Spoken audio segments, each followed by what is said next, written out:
महाराष्ट्रासह देशभरामध्ये मुसळधार पावसाची शक्यता वर्तवण्यात आली आहे। 21 ते 26 जुलै दरम्यान मुसळधार पावसाची शक्यता वर्तवण्यात आली आहे। कोकण, गोवा, मध्य महाराष्ट्रात मुसळधार पावसाचा इशारा, वादळी वाऱ्यासह आणि मुसळधार पावसाचा इशारा देण्यात आलेला आहे।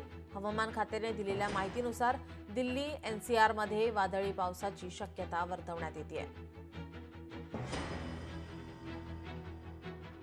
महाराष्ट्रासह देशभरात मुसळधार पावसाची शक्यता वर्तवण्यात आलेली आहे। 21 ते 26 जुलै दरम्यान मुसळधार पावसाची शक्यता देण्यात आलेली आहे। गेल्या काही दिवसांपासून देशातील काही भागात पावसाने उघडीप घेतली होती, मात्र आता पुन्हा एकदा पावसाचा इशारा देण्यात आलेला आहे।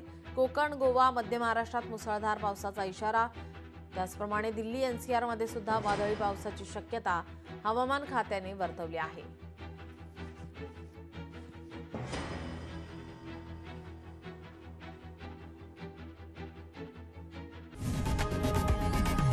लोकशाही मराठी ऐका, पहा, जागरूक रहा।